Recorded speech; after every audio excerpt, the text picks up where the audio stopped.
6월 13일 월요일입니다. 오늘 아침 신문은 어떤 소식을 다뤘는지 짚어보겠습니다.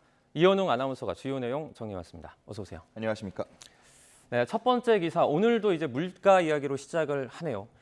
이 코로나 시대 들어서 이제 팬데믹이라는 단어를 사용을 했는데 조선일보는 인플레 팬데믹이라는 단어를 썼죠. 네, 그렇습니다. 세계적 감염병을 의미하는 팬데믹이라는 표현을 쓰면서 현재 상황의 심각함을 나타내고 있었습니다.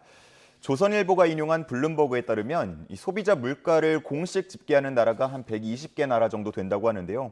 이 중에 91개 국가의 물가가 5% 이상 올랐다고 합니다. 네. 작년만 하더라도 5% 이상 오른 나라가 36개 나라에 불과했고 또 대부분 신흥국 중심이었다면 이제는 선진국들도 예외 없이 물가와의 전쟁을 치르고 있는 상황이라고 볼 수 있겠습니다.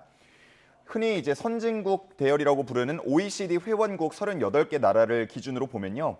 무려 물가 상승률이 평균 9.2%에 달했다고 하는데 미국과 영국이 40여 년 만에 최고치를 나타냈다고 하고요.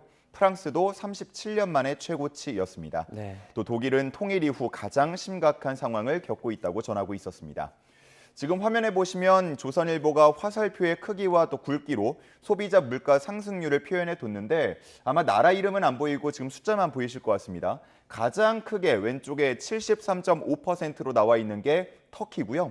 그다음 58.8%는 아르헨티나 상황입니다. 네. 이게 참 진짜 어떤 정도인지 감히 상상조차 되지 않는 상황이고요. 이렇게 보면은 5%대인 우리는 그나마 괜찮은 건가? 뭐 이런 착각까지 들게 할 정도로 다른 나라들 상황이 심각하다고 볼 수가 있겠습니다. 네, 그렇네요. 예, 그 밖에도 물가 상승 때문에 프랑스에서는 땡처리 코너가 인기를 끌고 있다거나 아니면 한국 장바구니 품목 144개 중에 119개가 상승했다는 관계 기사의 소제목도 눈에 띄었습니다. 문제는 이런 상황이 언제까지 가느냐일 텐데요. 우크라이나 전쟁이 끝나더라도 러시아, 중국 대 미국, 유럽이라는 신냉전 대립구도는 그대로 남아서 영향을 당분간 지속적으로 줄 것으로 전망하고 있었습니다. 네.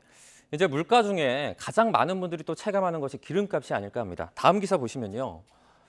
네, 한겨레 일면입니다. 휘발유 가격이 이제 10년 만에 최고가인데 아직도 정점 오지 않았다. 이런 내용이 있네요. 네, 그렇습니다. 지금 국내외 모두 휘발유 가격이 심각한 상황입니다. 네. 먼저 우리나라를 보면요. 어제 저녁 7시 기준 전국 휘발유 판매 가격이 2,068.91원을 기록했는데요. 10년 2개월 만에 최고가를 기록을 했고요. 네. 서울만 두고 보면 2,132.59원이었는데 역대 최고가가 2,135원이라고 합니다. 그러니까 앞으로 한 2.5원 정도만 더 오르면 역대 최고가를 경신하는 셈이 되겠고요. 네. 경유도 마찬가지입니다. 전국 경유 평균 판매 가격이 2,068.35원이었는데 지난달 24일 사상 첫 2,000원 선을 넘어서 그 후로도 계속 더 오르고 있는 상황입니다. 미국도 휘발유 가격이 최근 갤런당 5달러를 돌파했다고 하는데요. 5달러 선을 넘은 건 사상 처음이라고 합니다. 이렇게 기름값이 오르면서 운전자분들 가슴을 답답하게 만드는 상황인데도 아직 정점이 아니라고 하는 이유는요. 국제유가 상승이 언제까지 지속될지도 모르고 또 미국의 여름 휴가 시즌이 다가오고 있기 때문입니다. 그만큼 수요가 늘 수 있다는 전망이고요. 네. 업계 관계자들은 이 국내 휘발유 가격은 국제유가에 뒤따라서 움직이는 후행하기 때문에 이를 고려하면 최소 2주 정도는 국내 휘발유 가격이 앞으로 더 오를 것으로 전망하고 있었습니다. 네, 최근에 계속되고 있는 화물연대 파업도 이 유가와 관련이 있는데 빨리 좀 안정화가 됐으면 좋겠습니다. 예. 다음 기사 보겠습니다. 네, 정치권 소식 살펴보도록 하겠습니다. 이제 이준석 국민의힘 대표가 어제로 1년 취임을 맞았는데요.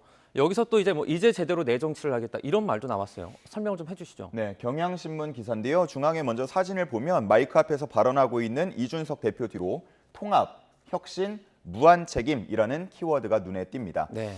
이준석 대표는 앞으로 더 강한 수준의 서진 전략을 펼치겠다는 얘기를 했는데요. 당장 7월부터 시작해서 다음 총선에서 호남에서 더 많은 당선자를 낼 수 있도록 하겠다라는 의지를 밝혔습니다. 또 혁신과 관련해서는 과거 새누리당이 무너지는 데 가장 큰 이유 중 하나가 공천 갈등이라고 봤고요. 이번에도 같은 실수를 반복해서는 안 된다고 보고 있었습니다. 네. 그러면서 당이 극단적인 보수파와 선을 그어야 한다는 얘기를 하기도 했는데요. 자극적인 이야기를 중심으로 지지층을 결집하는 당론을 꺼내드는 유튜버들보다 훨씬 더 고품질의 당론을 만들어내야 한다 이렇게 보고 있었습니다. 또 청년 정치라는 용어의 사용도 자제하자고 했는데요. 오히려 이 말 때문에 청년이라는 범주에 갇힐 수 있다는 우려가 있다고 봤습니다. 외교나 국방, 사회 문제를 다룰 때에는 이 젊은 층을 배제하고 청년 일자리 등의 문제만 대변하도록 하는 건 잘못됐다고 본 건데요. 네. 청년 일자리 문제라고 하면 청년 정치인들만 부르는 사람들에게만 맡길 게 아니라 모든 세대가 함께 달려들어서 해결해야 한다는 게 이 대표의 주장이었습니다. 네. 다음 기사 보도록 하겠습니다. 이제 민주당의 우상호 비대위원장도 기자간담회를 했는데요. 제목을 보면 수박이라는 단어 사용하지 말라 이렇게 또 말을 하고 있습니다. 어떤 내용이 있었습니까? 네, 그렇습니다. 우 비대위원장은 이미 자신이 불출마를 선언했기 때문에 누구도 의식할 필요가 없다면서 좀 강하게 몇 가지 사안에 대해서 얘기했습니다. 네. 먼저 전당대회 일정과 관련해서는 8월 말로 예정된 일정에서 절대 변경하지 않겠다고 딱 잘라 얘기를 했고요. 민영배 무소속 의원에 대한 그 복당을 요청할 것인가 이런 질문도 들어왔는데 그럴 계획이 없다고 선을 그었습니다. 네. 그리고 무엇보다 힘주어서 말했던 건 계파 갈등에 대한 생각이었는데요. 인신공격, 흑색선전, 또 계파 분열적 언어를 엄격하게 금지하겠다고 얘기했습니다.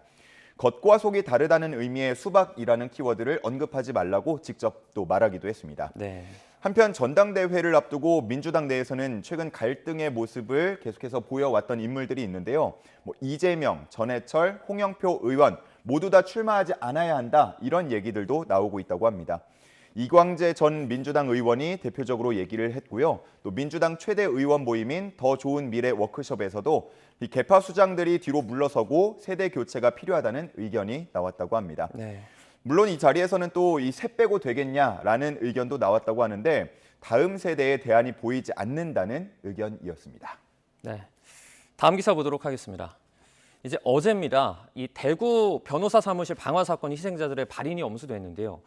실제로 이 법조인들을 대상으로 한 이런 테러가 잊을만 하면 계속해서 나오고 있죠.